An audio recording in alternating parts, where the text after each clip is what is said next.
What's up, guys? So today's episode of the Rebuilt series is with Holly Torres. It's really interesting episode that I'm excited for you to watch. Just want to give you a heads up that there are some topics covered today that revolve around chronic illness, addiction, mental health, and suicide that may not be approachable or appropriate for everyone who wants to watch. Maybe some individuals will find them triggering, so just be warned that if you're someone who may be triggered by that, this may not be the episode for you. Also, just to clarify that when we're talking in this episode, we talk about many medical situations that Holly's been in. Neither of us are doctors. None of it should be taken as medical advice. We're just simply recounting personal experiences and so on and so forth.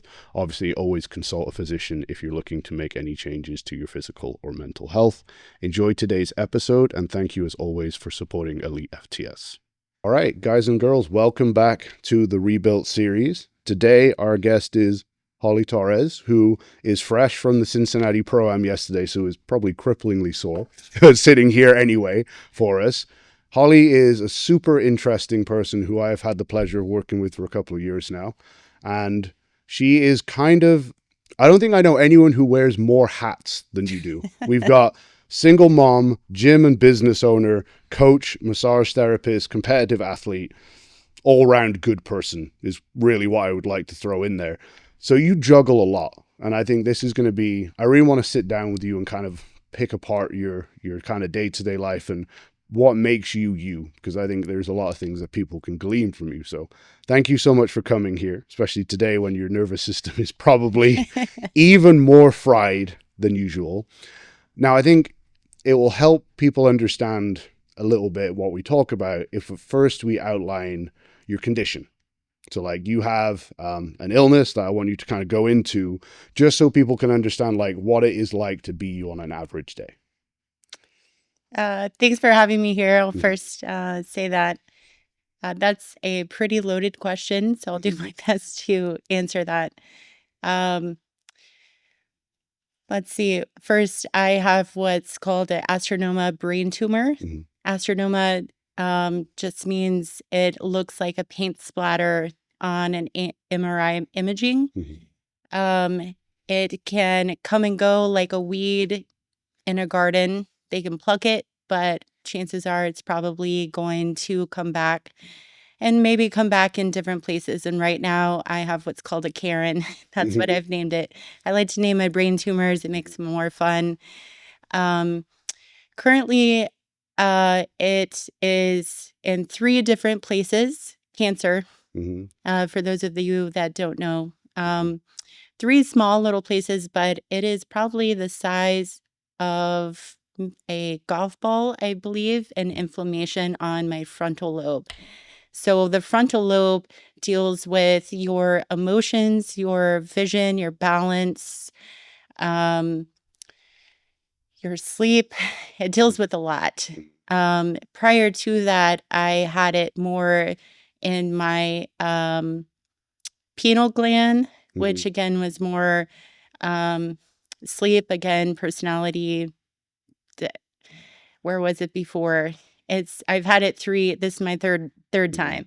I've been struggling with this for years. It's been a war and multiple battles. So my chronic illness is chronic headaches, seizures. I struggle with seizures weekly, if almost daily. I call them brain blips, which to the normal eye, you're just like, oh, I forgot my keys, or, oh gosh, what was that word? I deal with that on a daily basis, and I have found little quirks to kind of overcome those things. So my illness comes with a very long list of things that I could go on hours discussing. I think that's probably the short end of it. I'm in an age range where it could probably go on for years. So we're taking the longer approach to it. Sometimes my condition is something that it could be a one and done surgery. And at this point in time, I have so much inflammation on the brain that surgery is not the option. Um, being at the frontal lobe, that typically is an easier surgery where they can just open you up, take it right out. Being as it's really small pieces of cancer, that would be an easy surgery. But I have so much inflammation, so much scarring from the amounts of seizures that I've had and trauma to the brain. They think that it's too much of a risky surgery. And the reason why is if they did have surgery, that would cause more inflammation, more scarring, which the chances of me being a vegetable or completely turn my personality to someone else is very, very high, and or leave me brain dead. So we don't want that. It's pretty close to um, uh, my optical nerve as well. So can cause disruptions with my vision. And currently that is something that I'm dealing with. I was a former fighter, and I also dealt with in my past a lot of child abuse, as well as my former ex-husband was abusive. So dealing with abusive past as well as being a fighter, lots of trauma to the head, both unwanted and accepted. Yeah, So I have what's called a TBI that goes on forever and ever. And the effects of that led to me having, what's it called in my right eye that I have? Is it snow vision? Yes, I have snow vision, cornea pressure, glaucoma.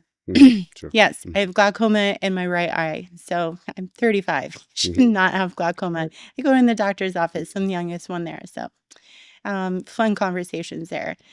A part of that is from there, but it makes it a much more difficult path with having the frontal tumor, the inflammation. So you can imagine, hence the glasses, and then you add in the migraines. So if anyone's had a headache and then you add in the migraines, I'm sure there's a little understanding there, like with the vision disruptions. Well, I wake up with a type of migraine or headache almost every single day. Well, not almost, yes, every day. I think yes, every day.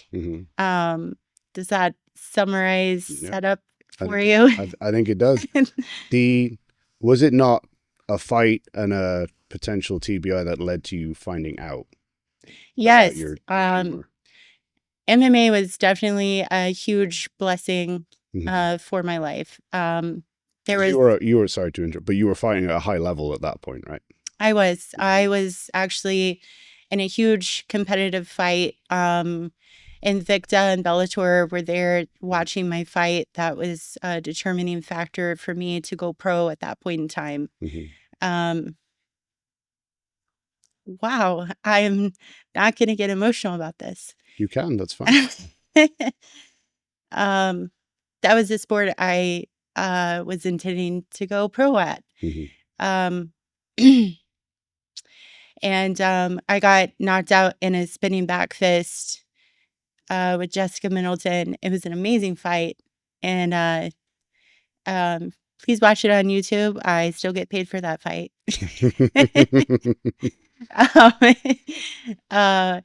Yeah, so it was an amazing fight. I did still get taken aside, and both promoters came up to us, and they came up to us, and I got offered a 3-fight contract on either. For both of us. He said, heal up 90 days. We want you to, like, it was a either or situation. And I was like, oh my gosh. But where I was fighting out of the dojo, all of my coaches and staff said, you can't come back to fight till you get an MRI. I got knocked out in your vagus nerve, which is a lot of people don't know, it's your on-off switch to your brain. So like when you're getting choked out, you get hit there and just the right amount of pressure, like, yeah, you're gonna get knocked out. So yeah, I went in, I was like, yeah, it's gonna be fine. I went in and they're like, yeah, we found something interesting on your MRIs. We want to come back. We want to take a couple more pictures. I was like, wait, what? Like, what do you mean? Like, I got a concussion? Okay, fine. Like, rock it in. I've had all many of those. It's fine. Just give me my concussion protocol, write it off. Just give me my note. Let's go. And yeah, no, I got issued my first neurology appointment, and he started asking me these questions of, have you ever passed out when you were stressed out? Have you ever passed out when, and I was like, yeah, I pass out all the time. He was like, well, when do you pass out? And I said, well, basically my whole life. And we started digging into understanding these things of, wow, I've been having seizures my whole life. I did not even realize it. It's been passed along and passed over of, you have hypoglycemia, you have anxiety, you're just sleep deprived, and all of these things are neurological. And seizures, there's different types of seizures. They're not all just what you see on TV of flopping around on the floor. I really wish that seizures were more in the medical field of first aid, CPR care, and people were more educated about it, especially for kids in contact sports of any kind, so that parents were aware. I tried to educate the kids that I train in my gym, and parents that come along to, and the people that I'm around, just because of the fact that I have seizures, just as I get more and more educated about the brain, just because of this fact that I have been having seizures my whole life and never even knew it. It was just, oh, you're not getting enough sleep. Oh, you have hypoglycemia. And I've been to doctors, but no one takes a picture of your brain unless you have a reason to. So, why would you think that you have a seizure? And unless you have multiple seizures, they're not going to put you on a medication either. And unless you have had trauma, again, they're not going to put you on medication. And that's understandable. That's safe. The brain comes with multiple chemical things. And I don't mean to go on a rant. I'm just very passionate about this. This is my life. So in this appointment with my neurologist, he explains to me that we were going to need to do testing to solidify that I was having seizures. We found out that I had a pituitary gland adenoma, and we needed to make sure that it was not cancerous. These are pretty common. The pituitary is the size of $50. It's in between your eyes. Typically, it would just be like a day surgery. They go up through your nose, they take it out. But that deals, it's a driving source of your hormones, your thyroid, your main optical nerve is there. Still considered a brain surgery, even though it's a in and out procedure.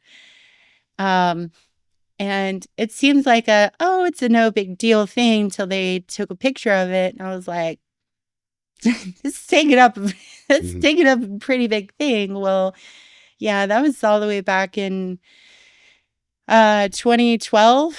And then the first tumor was the size of probably a grape. Again, by my pineal gland. And again, back in 2012. And I remember asking my neurologist, so can I still fight? And he just looks at me and he's like, seriously? And I'm like, well, like, I mean, I know I see the pictures and I see all of this, but they're not doing anything, right? Like I've lived this long. I went this long. Like I just have a concussion, right? I mean, I just get through the concussion protocol. And he was like, yeah, we're not doing that anymore. You can't take any more blows to the head. We need to figure this out. That's a no. Yeah. um, How did that feel at that moment though? Because like at this point, you know, you've been handed what seems like a golden ticket. Like this is it. This is the big step up. And then obviously it's like it was given to you and a millisecond later it was taken away, right? Like there's not even a chance to experience it. Like that must have been pretty gut wrenching. it was that that was not the first moment in my life that it has happened. That moment has happened over and over and over again. Um, uh, Several different situations. And that moment I was like, it's happening again. Mm-hmm. And I'm like, nope. Well, I'm going to do it my way. So I did not listen to my doctor at all. And I forged a doctor note to go back to practice. Yeah. Of course you did. Yep. And I got a double concussion that landed me in the hospital for a week. I bet I can only imagine the look on your doctor's face when you turn up in the office the next time. Yeah. The doctor's retired. I stuck with that doctor for quite some time. He's retired now, but just because of that, he came in and he said, "Are we going to listen now?" Mm-hmm. Yeah, and I just looked at him and I said, "I guess I'll take the test." Mm-hmm. And yeah, so we developed that what type of seizures I had, got me on medication that made me feel like a zombie. I had some weird dreams. It took me probably 6 months before I actually took them correctly. Mm-hmm. And yeah, I fell into a super huge depression because, you know, I kept showing up to practice just as normal because I didn't know what to do. Mm-hmm. Like that was just something that I'd always worked for. It was a part of, Mm-hmm. I don't want to say my identity. It was just, it was something I had for myself. Sure. And it's like, okay, now what? You know, I have all of this other life stuff going on. I'm, you know, trekking through and now I'm just supposed to sit still. How do you do that when you don't have the tools to work on yourself just yet? Like Sure. this was my way to work on myself, Mm-hmm. but you know, so my coach, one of my boxing coaches reminds me a lot of you, actually, Master Lewis, and he speaks in riddles. That's why, yeah. And you know, he was just very, very patient with me and telling me just to take my time and gave me a lot of tools to center myself and yeah, I just slowly started to step away and again doing my own thing. And I just was like, okay, well, if I can't do this, and I'll just cut everything off. And I cut everyone off. I just stopped going. I stopped talking to people. I stopped watching it, stopped going to everything, which, you know, I used to fight at 135 and like walk around at like 150 or so. And then I jumped up to like 200 or so pounds. And I found my way back into the gym slowly. And that's when I found, you know, this lady that trained in the gym, the same gym that I did. She was in her 40s training for her last bodybuilding competition. And she says, or 40s, maybe she was closer, she was older. She said, you know, why don't you do what I do? Then you don't have to get hit in the face anymore. It's a great like, selling well, point. I'm training not to get hit in the face. So she was like, well, come on, you like to compete. Like, and this is the way you can still get to train and move your body. Like, gives you purpose, a goal, and like keeps you disciplined. And, you know, she just kept going. down this list, and I thought, you know what? I'm not doing anything. It's something is better than nothing. And that's always been my mantra. Doing nothing gets you nothing. And I'm doing nothing right now for myself. And yeah, I was realizing I was kind of just slipping away from myself, and sports and athletic things were just always my thing. And it's always been a goal of mine to get to a pro level of some sort. And I'm at this age where, okay, basketball's not it, cheerleading's not it. I'm looking at all these things I did in high school, and now I'm a single mom, and now I'm in my 20s. So like, now what? I'm not going to do softball. I'm not going to do bowling league. I'm not going to crochet. So bodybuilding it is. I was like, okay, can't do fighting. Let's do it. Okay, fine. So I started on my bodybuilding career. Lame. So it wasn't for you. It was definitely not for me. You did a show, didn't you? I did 5 shows, yeah. 5 shows, yeah. Okay. Yeah, I was a figure competitor. Sure. I did well. So what, if you knew it wasn't for you, what made you do 5? Because you probably knew after the first one, like, not sure this is for me. Did you think was it just a case of this is the best option I've got in front of me? So I was still chasing that aspiration to finish my dream of being at this pro level. I can't explain that. No, I get you. I don't know the why, or like, this point behind it of who I'm trying to prove it to or for myself. It was this probably inner child lost sense of what I didn't get when I was a child. This little, like, mommy, daddy issues, I'm sure. Well, how much of our behavior is all fueled by that is very contentious, right? So we do the 5 shows in wellness. How do we then end up in? Oh, don't say wellness. My booty was not that big. Well, we do the 5 shows, and then we end up in powerlifting. How does that transition happen? That transition happened. I ended up in 2018. I found out that I had to have brain cancer or brain surgery. I'm sorry, because of the cancer had progressed.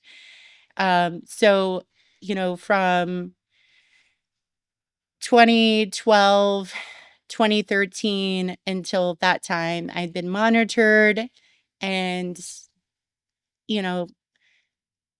having my symptoms, not really taking everything into consideration, and just really being self-absorbed and keeping everything on the back burner and just doing what I normally do. Wake up at that point in time, body scan, and okay, how serious is this? Scale of 1 to 10. Do I stay home or not? Manageable? Okay, let's go. I've always preached this to people, that if you think about it over and over and over, then it's going to be a blinking light in the front of your brain over and over and over, versus like, is it really? Okay. I'm not encouraging people to compartmentalize your pain, but sometimes, like, it's really. No, sure. Sometimes it's the best option. So, yeah. When you get to that point, and they're like, hey, you have to have surgery. And so April 2018, I had my first brain surgery, which was absolutely horrible. I've had 2 brain surgeries, and that one was terrible. I say terrible because they presented it like it was going to be no big deal thing. And I hid it from a lot of people. I did not handle the situation very well. I lied to a lot of friends and family and told people that I did not have cancer, that it was benign. It's not that big of a deal. I did tell a few people that I was having surgery. I spoke in a little bit of detail about what the surgery was about, but I didn't go into depth about everything. I don't think you should have regrets. You can't go back about things, but that is what happened. And I had an MRI laser ablation, which they put you in an MRI machine. They use that as a picture. They go in, drill a small burr hole, sift a tube in, and laser out the tumor. And the reason why is because it was wrapped around a blood nerve, so it was really hard to get to. There were no complications. I was in there for 72 hours. They kept me to monitor, and then I was taken out. So because I did not express everything to everyone that it was that big of a deal, is where then in lies the problem. Because after the fact, I had zero help. And when I came out of it, I ended up having lesions on my brain, which I didn't realize. And because I didn't have any help, I was at my house by myself healing. So much so I was on the couch, like defecating myself. And I couldn't figure out how to walk. I could think about it, but I couldn't physically do it. I was crawling to the bathroom, and it was a mess. This went on for like 10 weeks, trying to figure out how to clean up my mess, literally and figuratively, mend relationships. And, you know, there was a lot. This transitioned. We get through all of this. We had to have another surgery to take care of the lesions. And then I had to go through a lot of therapy after that. I had to go through vestibular therapy, which I did a lot of that post concussions. I've had a total of 43 concussions on paper, which is a lot. More than that off, I'm sure. Oh, yeah. So vestibular therapy, for those that don't know, is just they're teaching you how to balance and redistribute, connecting your that phrase, you can't walk and chew gum at the same time. That's what they're trying to help you with. Sure. Basically, that's vestibular therapy and speech therapy. So that's what I had to do after all of that. And that probably could have been prevented had I communicated better. So we get through that. And then I opened my gym October 2018. Okay, so that's just stop right. So you go through that and you survive by the kind of skin of your teeth, essentially. Like, cool, I can walk and talk again. Like, this is progress. Your next step is, I want to open a gym. Oh, I didn't want to open a gym. It just happened. Okay, so how does opening a gym kind of happen by accident then? Yeah. When I was healing from my brain surgery, I was going through a breakup. I was managing my ex's gym, and I was thinking, I'm just going to go back to doing massage therapy full time. Maybe I'll go back to school, finish my degree finally.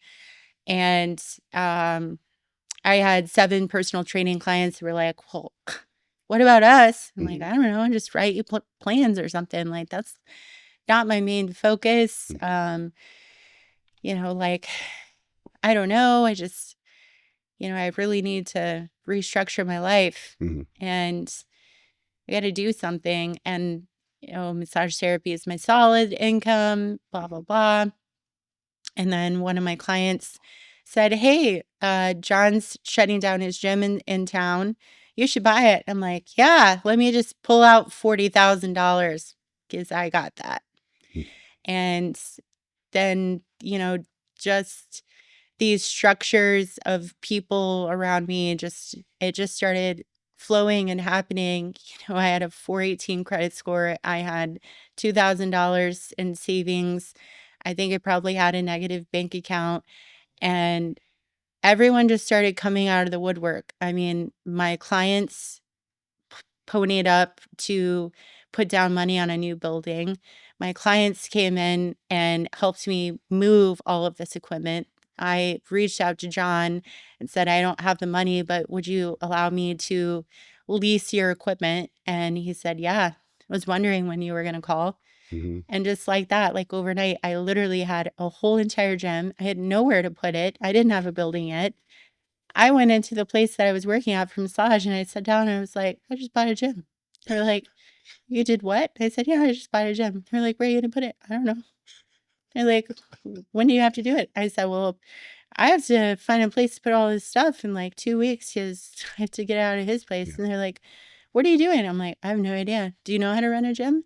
Yeah, they all believe in me. They're like, can you afford it? And I was like, yeah. Can you afford to live? Barely. Mm-hmm.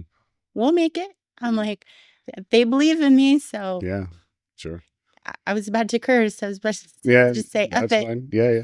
Did But that must have been as someone like, you know, you go back to like your brain surgery where you pushed everyone away and kind of isolated yourself to now be at this point where people are rallying around you to make this thing come together. That must have been a pretty cool realization that like, oh, like this is stuff is fixing, even if like you still have this issue, whatever, like at least socially your relationships and stuff they're there for you.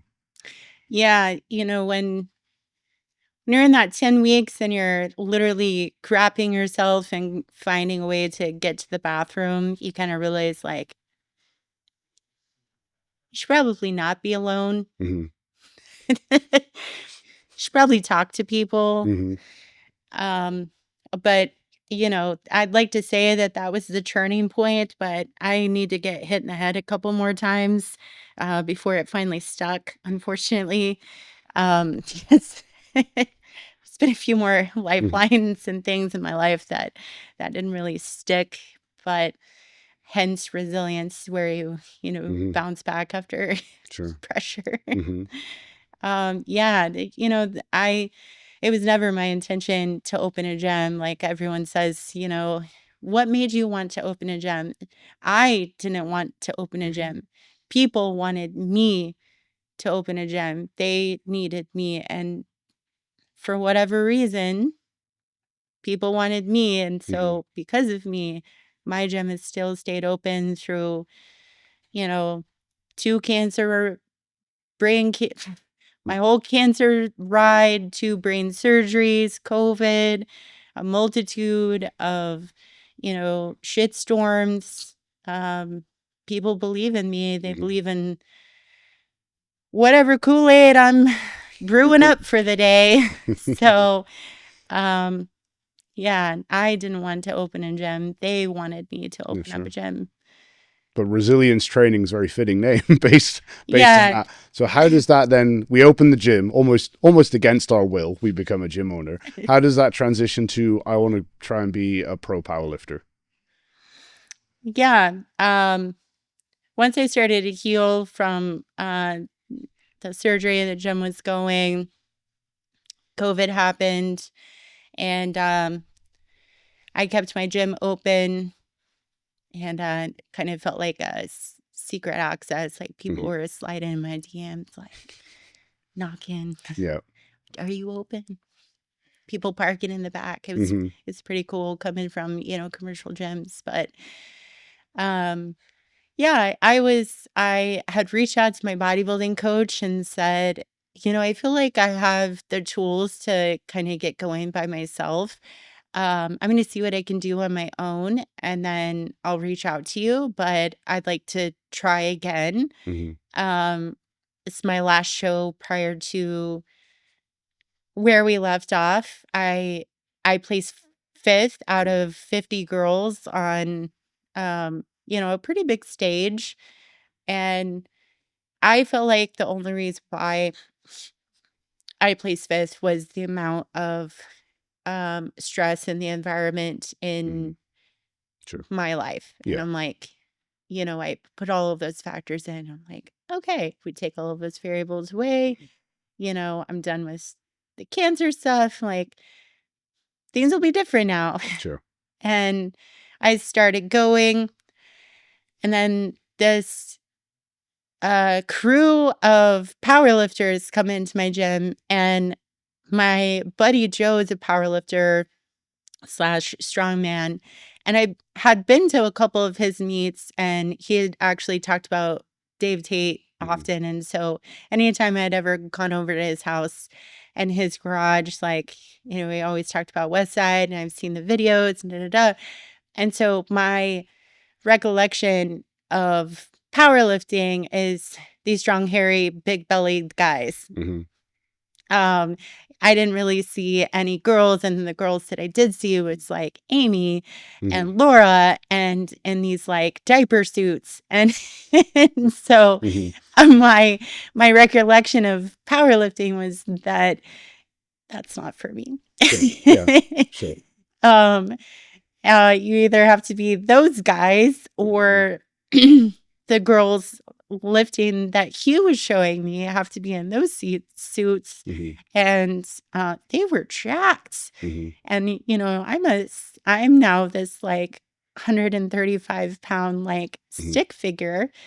And yeah, I'm thinking to myself, I worked this hard. Like, I'm not going back there. But I had just come off of brain surgery, and so like I'm still this little fluff ball from I'm having all of this mental stuff post treatments, and I'm like, okay, I'm gonna get on it. And then all these powerlifters, COVID come in, and I had no idea what any of this is outside of what Joe was showing me. And then I see this guy taking 3 hours in my one power rack doing Zerzer squats on a juggernaut method, like 5 sets of 8 or something like that. His arms were bleeding, and I'm like, his nose is bleeding. It's hot, it's sweating, and I'm like, what are you doing? Fair question. And then he goes on and he does more. And I'm like, what are you then you choose to do that sport. But I'm like, wait, what is happening? But then these guys come in to ask to come to my gym. They're like, can we deadlift in here? And I was like, yeah. Not realizing like, what that really means. That really means. Yeah. Because the guy that's asking me is only a little taller than me, and it's probably like 165, 180. And so, I'm thinking no big deal. He was like, you got chalk? And I'm like, yeah. He was like, cool. And so we can squat? And I was like, yeah. And I said, and he was like, oh, I don't see like a deadlift platform. And I'm like, oh, it's no big deal. And I'm like, you can just move the equipment over there and just do it on the mats. Till the next week, guy comes in, and I see 1 plate, 2 plates, 3 plates, and 3 plates is all I've ever seen, aside from the big hairy guys from West Side. I've never seen it in real life. And then 4 plates, 5 plates, 6 plates, and I was like, that's only like 2.5 inch mat over there. Are you gonna deadlift on that? And he was like, yeah, you said we could deadlift. And I'm like, how many is that are you gonna do? And he was like, oh, just like 4 or 5. Just?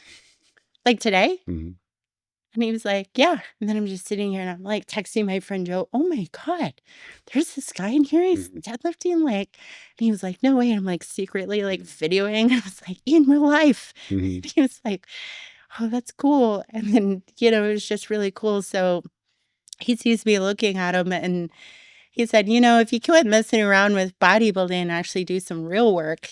And I didn't think anything of it. I tried floor pressing for the first time, and the guys thought it was pretty cool that I could floor press like 135 several times, and I didn't know what that meant, but apparently it was strong. And then I just did more and more and thought it was cool. And then so in a couple of weeks I signed up for a meet, and I came back and I was like, hey, I signed up for a meet. And they said, you did what? You just started. And I was like, so? I was like, well, I have to see if I like it. So I signed up for a meet. I was like, isn't that how it works? And they're like, no, you've got to do. They were like freaking out. And they're like, you just started like 2 months ago. And I said, that's plenty of time. I'm like, I have to see if I like the end result before I do all of the training. That I said, I like the training more than I like the end result. So why am I going to do all of the bullshit? I don't like You Yeah. see what I'm saying? Yeah. Yeah. So I did my first competition in 2020 at the Sunflower State Games, and it's pretty unforgettable. Hmm. Um, it was awesome, and I've done 1 or 2 meets ever since. That's awesome. That's a very cool journey. Thank you for that. Now, one thing I really wanted to ask you about, and Noah and I filmed a video on autoregulation a couple of weeks ago before I went away, and that's a topic that is quite abstract to a lot of people. They don't really understand what it means, what it looks like in action, and I'm intrigued as someone who has to auto-regulate essentially their entire life, right? Like for the average person like myself or Noah, like we go in the gym, and the type of thing that we have to deal with is like, oh, warm-ups are slow today, my elbow is sore from whatever, or my neck is sore because I slept funny. What you have to deal with is like, I have no peripheral vision, or I can't feel my right arm, or something like that.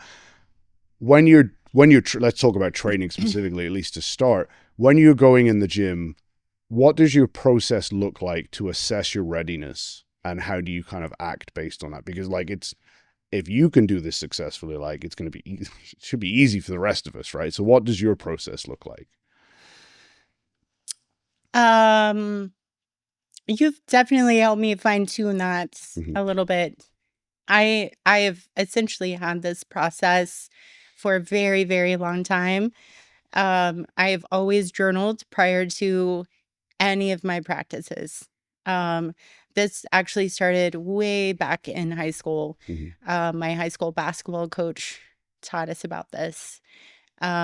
So before every single practice, I always write down um, essentially how I'm feeling. And it's not like, oh, I'm happy Mm-hmm. for the Sure. day.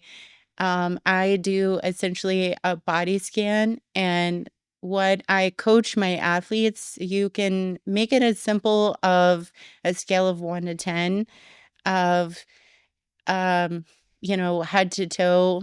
And I have to think about it on a scale of, I have a headache every single day. Sure. So that's like your 10 is still like, I have a headache, even if that's like the best day possible. Yes. So for me, if my headache is starting at, if I have a pressure headache and it is already at a 7, and I'm starting to get my warm ups going, I'm doing my breathing, I'm doing my actual um, movement routine, and that has not settled down, then I'm going to actually continue my workout, but I'm going to have to dial it down. Mm-hmm.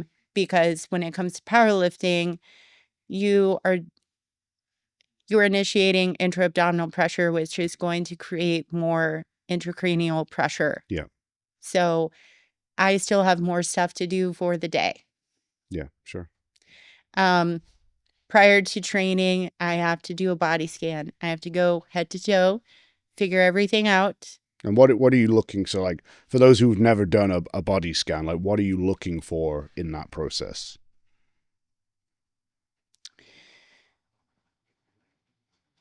Functioning, optimal functioning, Sure. Okay. survival mode, Mm-hmm. something that you can optimally work through, Mm-hmm. not something that should be forced. Okay. So is it like feeling for pain, tightness, discomfort? Like what are the red flags that kind of show up, if you know what I mean? Yeah, pain is relative. Mm-hmm. I talk to my clients about this often. Describe your pain. Like, oh, this hurts. Well, describe it to me, Mm-hmm. because your body is talking to you constantly, and you have to understand what it's saying. Mm-hmm. And a lot of people come post surgery and their body is screaming at them. They think that it's screaming at them, but you have to take a moment and actually understand what it is actually saying. Sure. That's the importance of starting your session mindfully listening to your body Mhm. and then going into your training and understanding like what your training process is and putting those two things together. Is it tightness? Is it actual pain? Mhm. Or is it just mental pain? Is this something that I need to dial back, or do I just need to take a day? Mhm. It's completely fine to take a day. Mhm. Like, it is actually okay to move this training day to tomorrow. Mhm. It's not going to kill you. It's probably going to make you better. Some people freak out about that. Did you find that hard to accept at first, though? As like someone who's clearly a driven athlete, because otherwise you wouldn't have gone MMA, but like you're an athlete kind of instinctually, if you know what I mean, which usually means you want to work hard. Like not training is worse than training. So did you struggle with that, or did that kind of come naturally to like the ability to kind of just push this down the road? I struggled with it at first, Mhm. yes. Do you think it might have been, and I don't mean this in a derogatory sense at all, but if you push too hard at the wrong time, the cost is huge. I've seen it. Yes. Yeah. So do you think that made it easier to trust that process? Like if someone else is probably shouldn't train but trains anyway, they get a bit more sore, maybe they don't make as much progress, whatever. We can brush that under the rug and ignore that quite easily. You push too hard on a day that you shouldn't, the next 48 hours might be a write-off. Right? I push too hard and I end up having a seizure. Mhm. And then I'm down for the next 2 or 3 days. Sure. So do you think in a weird, strange way that like this, at least your current predicament has made learning that auto-regulation process more effective, or however you want to put it, because the cost for you of doing it badly is so much higher. Yes. And how do you then, obviously, so you have a unique perspective on this that like I won't have. I don't have to deal with that, right? And your clients won't have to. How do you try and bring this perception, this awareness to someone like myself or someone who is struggling with this? Like, how do you boil this down into a way that they can understand it on a day-to-day, like the importance of this, like the body scan, processing what you're capable of, and then how to adjust based on that?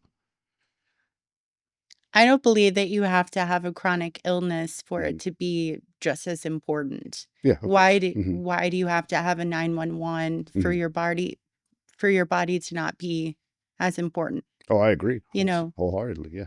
you are the most valuable possession you will ever own. Mhm. Act accordingly. Mm-hmm. That's a good mantra. I like that. On those days then when you are not so good by your own relative scale, what does adjusting training look like for you? Say that again. So like we go in the gym, we do our body scan. We are not in a great place today. Like we are able to train, but definitely not 100% all out. What does adjusting training look like for you?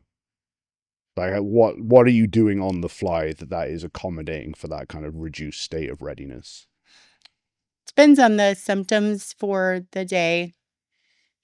Um, Typical flare-up symptoms for me are um, nerve pain or no sensation on the right side of my body. Mhm. Um, so for me, physically saying verbally out loud, uh, my checklist of my walkthrough of things.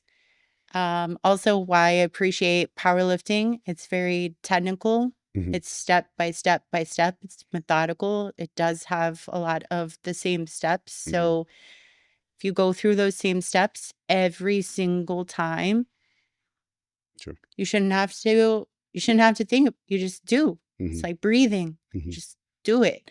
Your body will just go into it. Mhm. And that's what I appreciate about it, is being able to adjust. Breathing, visualization, meditation, adjusting, um, doing a lot of training with my eyes closed. Mhm.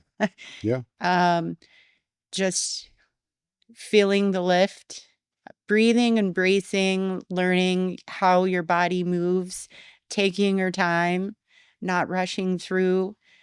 Hopefully that answers your question. No, and maybe you're predisposed to this because you come from like a fighting background where like you can't, if you have to think about what your next move is, you're done already. Like you've lost, right? Do you think that, we take now powerlifting where the stakes are not quite so high, but that same attitude of like, I need to learn this lift to the degree that it is instinctual, so that on my worst day, when I've got a migraine or I'm partially numb in your case, I can still execute. Do you think that gets focused on enough by strength athletes? No. And it's funny you say that. The powerlifters that came into my gym, that actually none of them compete now, that introduced me more into powerlifting than even Joe did.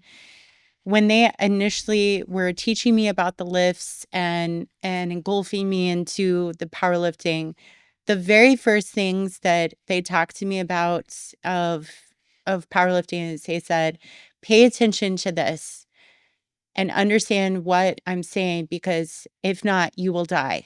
And I looked at them and I was like, well, that's pretty morbid. And they said, seriously, like, you have to think worst case scenario in any of these lifts. If you do it incorrectly, you will die. And that always stuck with me. And when I'm teaching every single person a barbell lift, like that is the first thing I say. And I allow kids to come into my gym and it's split off between concrete and mats. And I stop the kids and I say, okay, when you come over to the mats, I'm like, you could die. And they stop and they listen. Don't you pay more attention when someone says that to you? You're like, oh, I could die. I'm listening now. Yeah. So no, that was brought to my attention pretty closely from the get-go. And it brought a little bit more technique based. And so I implement that to my clients and make that pretty aware of like, this is why I'm beating technique into you, because you could die. And they understand the seriousness of this, because yes, it is a ripple effect. It's like dying is the last thing, but yes, like here's the ripple effect. This is what it looks like. Yes, I'm detail oriented and I talk a lot and I explain a lot. Sorry, not sorry. Here's all the information. Do with it as you wish. But yes, you could die. You're welcome. No, I really like, to some people that will obviously sound morbid, and I understand that, but I really like that because, again, you coming from like a martial arts background, I'm making presumptions here and I could be horribly wrong, but it's kind of the same thing. It's like, well, your opponent could kill you, like inadvertently, not necessarily trying to kill each other, although I can't talk for the mindset of a fighter and I really don't want to try to, but that's not the intention, but it could happen. And because of that, there's a degree of urgency and attention and stuff that you pay to your practice, because you know that is the ultimate cost that you could pay if you don't do that well. And bringing that kind of idea over to here, to strength sports, where like, we don't really worry about that type of thing. Like, it's not uncommon for someone to be like, oh, well, I'm only squatting 4 plates. I won't bother putting the safety pins in the right place. And you're like, dumb. 400 pounds, even if you squat 1,200 pounds, 400 pounds falling through the air is still plenty enough to kill you and do whatever damage to you, regardless of how strong you may or may not be.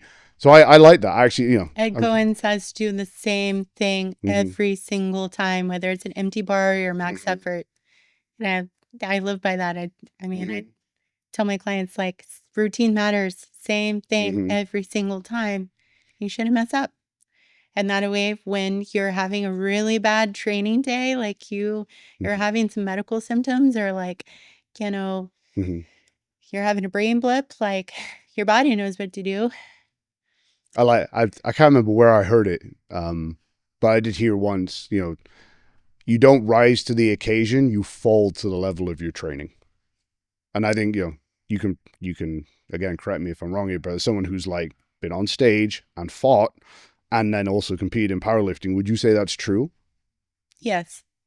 So like, in many regards, training is the main event then, because if that's what you fall back to when the stakes are high or the pressure is high or you're having a bad day, the quality of your training is the absolute determining factor for your performance. I really like that kind of idea. One thing that I want to, if you don't mind, I hope we sidestep a little bit now.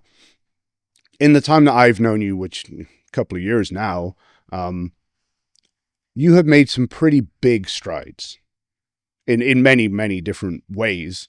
And, you know, if you listen to the first 30 minutes of this episode, people get a pretty good idea that you've had a couple of things to overcome and not been dealt the best hand.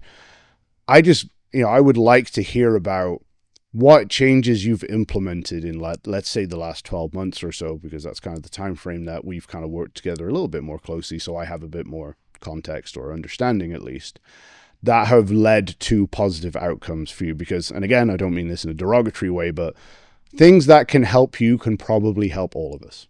It's probably a fair thing to say, I feel, in this in this circumstance, right? So, like, what changes have you made, and what steps have you made, say, in the last 12 months that have led you to be in a better place now than you were previously?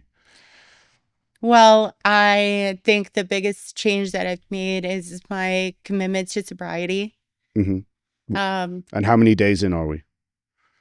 Or weeks, whatever is appropriate at this point for you. Yeah, I'm months sober. Mm-hmm. So my official start date was November 17th. And so what day are we? April like 11th, something like that. 13th. Thank you. There you November, December, January, February, March, April. So I'm 6 months. Yeah. Congrats. Thank you. That's huge. Thank you. How does that feel? Yeah, my heart just started racing. It's probably the coffee.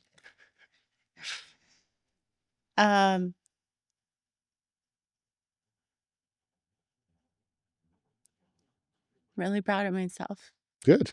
As you should be. That's not, I mean, alcohol addiction is not that uncommon. You know, and I think it's, you know, there's going to be someone that listens to this that probably is in the throes of it. Right? That's a fair assumption. So, you know, in your experience, if that, you know. Oh, it's alcohol and pain pills. Sure. Let's go with both. Yeah. In that, yeah, but in that circumstance, what is it that helped pull you out of that? Your guidance, you know. Well, that's very kind, but there's. I mean, yeah, I know you'll never take the pat on the back. It's fine. It's like. I want to know what you did. What did I do specifically? As in, like, you know, you took actions, like, regardless of my input or not, I can only say, like, this would be a good idea. You know, this past year, last April, I thought I had started a turning point. And then October, November is when I actually, you know, dug my heels in and had an actual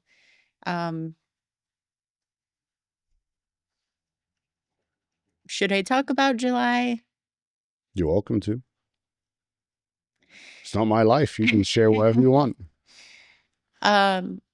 You know, what actions took me closer was I had to completely fall flat on my face and be completely stripped down bare. Mm-hmm.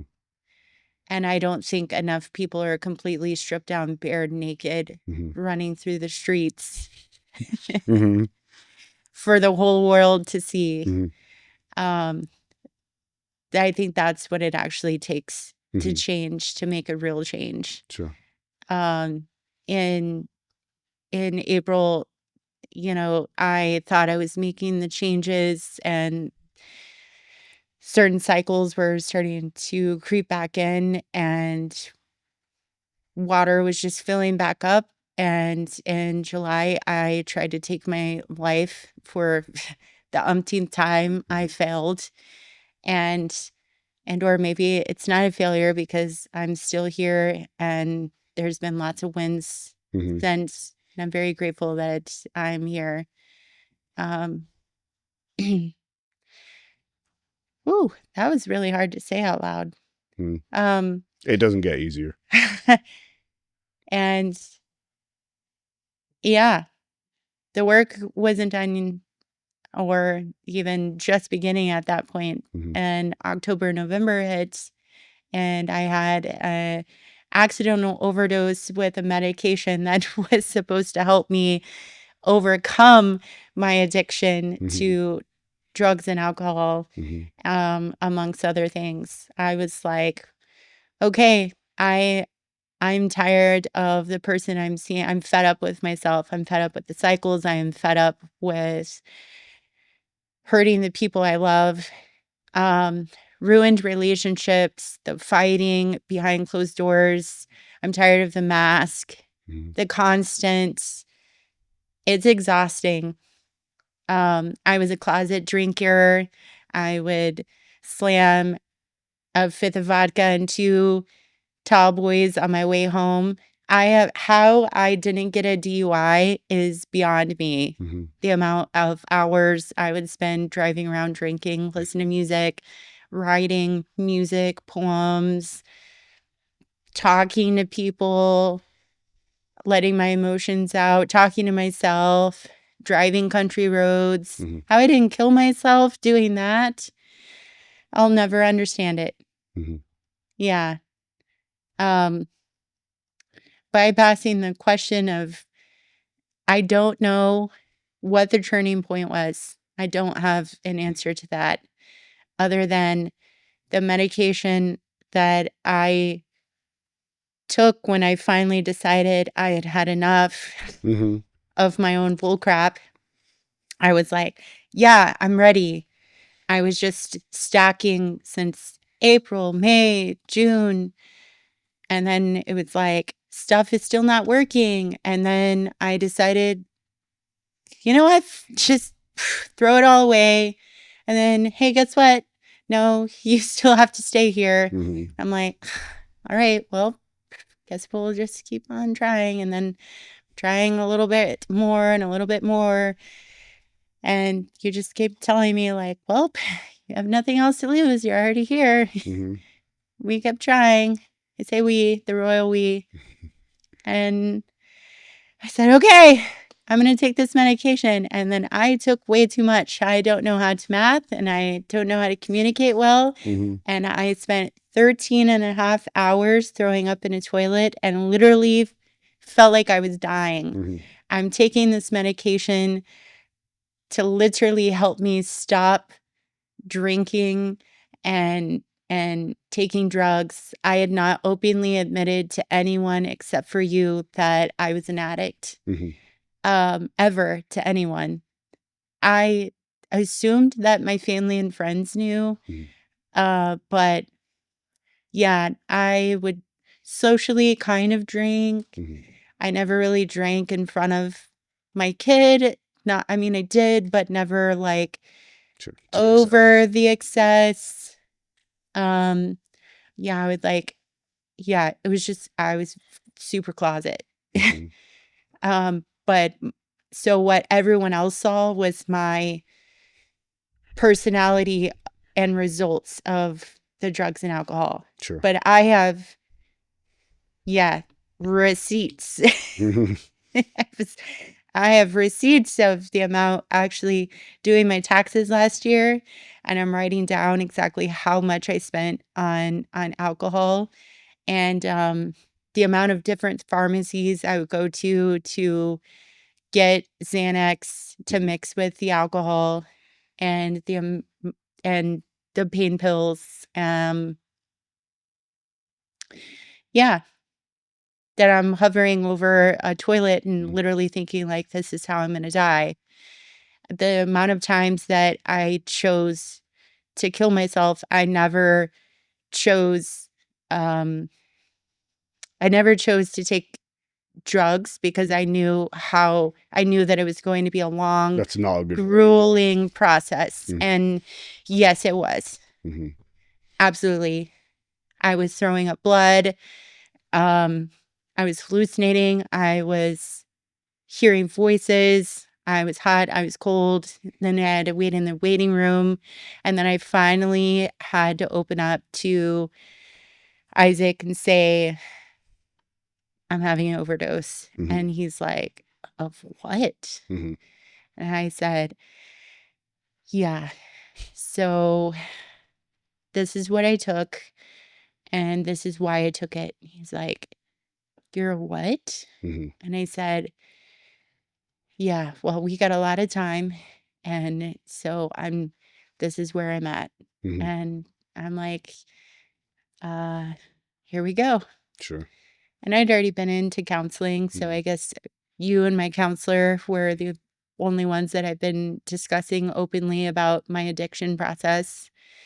And then, yeah, 6.5 hours in the waiting room, kidneys starting to fail me, and nurse comes in. Honey, we're going to take good care of you. We're not going to lose you tonight. And I'm looking at him like, what? Were I, things did you know things were that bad? I did not. Yeah, so that was I mean, like your realization, like, oh, it's that serious. yeah, like I'm a very drama Mhm. person. I mean, I'm sure I'm texting you and then, casually texting you about how my day is going, and then I'm like 911ing it, and I'm sure you're thinking like it's a bit dramatic, and then it's like, actually, No. yeah, if you haven't ate or drink and nothing's, you need to go in, and then yeah, I am trying to like bring myself down and thinking maybe it's not that bad, and then a nurse is like Yeah. gently grabbing my hand with doe eyes saying it's gonna be okay, and I'm like, oh, okay. Okay. Yeah. Yeah, I lost 18 pounds in 1 week, Yeah. 5 days, not 7 days, 5 days, and could barely eat. And yeah, that very day or the next day, I remember texting you saying, I am never drinking again. And you're like, where did you get that from? Where are you even talking about? And I'm like, yeah, as I'm sitting here hovering over the toilet, the only reason why I am here is because of this medication that was supposed to help me prevent from not drinking to excess and taking an alcohol to feed into my, my mental illness, my this, my this, my that. No, never again. We're going to do it the hard way. I'm done. I don't want to feel like this. I don't want to feel like that. I will do whatever it takes. No, I am never drinking again. Sure. This is death. This is my funeral to drugs and alcohol right here, right now. No. You were like, okay. Yeah, it worked. Perfect. Now, there was, you unindependently became my AA sponsor. I have yet to find someone in group just yet, but there's been times where I have pulled into a parking lot. There's been 2 times where I've actually purchased and thrown it down in the bottle. So, we're not completely there yet. I don't think it ever will be, No, I would probably agree with you there. What else has happened? So, like, there's an incident, should we say, where the drugs and alcohol are now gone. So that puts us kind of like October, November, where we stopped drinking then. What else has changed in that time to kind of lead you to a better place? Obviously, that's a pretty acute incident, right? But what else has changed? Or what else are you doing now? What else has helped keep you consistent on that path or keep progressing? Routine will always help keep a good structure and, a routine for you that is set for you and your life. You have to find something that works well structured for your life. And a routine that worked well for me, a morning routine, a midday routine, a nighttime routine. And what that looks like for me was something that was calming to my nervous system, that allowed me to check in on myself often. I have very high anxiety, and allowed me to wind down.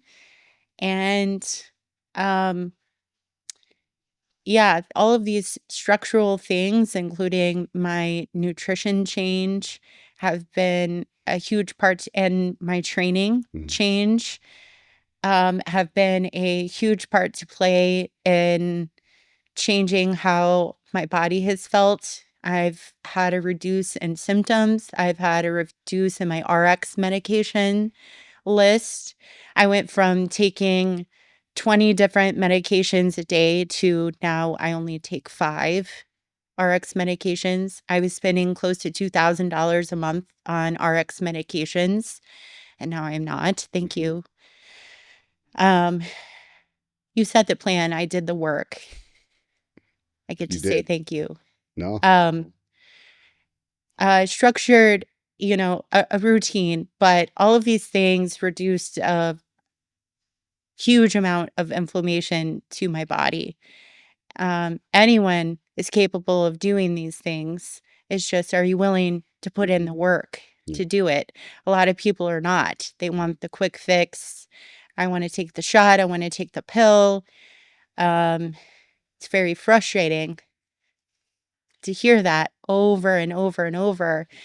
I've been working with you for over 2 years, and I'm a coach. I still know better, and it still took me, I'm still not done. Well, no, you're not. I'm like, people. So hopefully that answers your question. If you want me to go into more detail of what that extent looks like, my morning routine of structure is taking time to check in on myself, of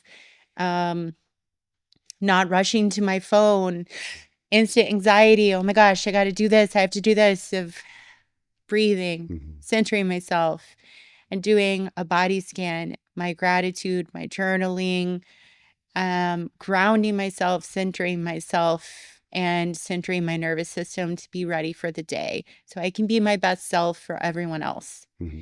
If you are not your best self, how can you treat everyone else? If you're rushing into the day, you're going to rush through everything else, and then you're going to skip something. You're going to be missing something. You are going to forget something. And for someone who is already forgetting things at a constant speed, I have to be on my A game. So I have to be present. That doesn't mean slow, which just means I have to be present. So I need to start present. So these things, my supplements, I'm not late. I would just be there when I'm there, present, aware, and as I am. And midday, if I am not able to utilize red light therapy or meditation or my reading or going outside and getting some sunlight and fresh air, which is huge with my depression and anxiety, then 5-second routine. I encourage this with my clients. We see our phones constantly. That is a cue to you. Like, what do you see on your phone? That's big flash. I don't remember where I read this. I saw it's like a bulletin board. Oh geez, you drive by it often. Yeah, like an advertising board. Yes, advertising board. So subliminal message. See it over and over and over. Put something on your phone, your screensaver, that's going to be a reminder to you, a 5-second reminder to stop and think, pause, be a reminder. Good thing, bad thing, whatever. I have one client that it was his thing that he wanted to put his biggest picture ever on there. Okay, that was his reminder to not go to the fridge, whatever. Mine is quote, 5-second reminder. Just take 5 seconds, breathe, check in. Okay, now transition into your next go-to. My nighttime routine is there to calm me down so I'm not going to bed wound up. So, yeah, routines matter. Same thing in the gym. Routine, same thing, over and over and over. Perfect. Thank you. Holly, I just wanted to say thank you for sharing your story, all the things that have happened to you, all of the incidents and ways that you've bounded back from them, is admirable amongst 1,000 other compliments that I could give you that you thoroughly deserve. And I hope that, there's some people watching it that maybe are dealing with even one of the issues that you've had to deal with in the last 10 years or so and can take some solace from it, that there are things you can do, not just things that you hope you can do. There are things that you absolutely can do right now that will take you towards the place that you want to be. If anyone has been like inspired by what they've heard from you today, or like feels that they want to reach out to you for help, is there a way they can do it? Like, would you mind giving like your social media handle or something like that in case people are like, oh, Holly, I listened to this and thank you for sharing? Sure. My personal page is Halls, HOLLZ period 10, Halls 10. Also my gym page, Resilience period training. They're both links. Either one of those is just fine. Perfect. Thank you and thank you for going through what you do and still being one of the most giving people I've ever met in my life. I think that's a great example to people that it doesn't matter what hand you're dealt, you can still help improve other people's hands. I think that's, like I said, admirable in so many ways. And thank you for your time today. It's much appreciated. Thank you. Thank you for having me. We're done.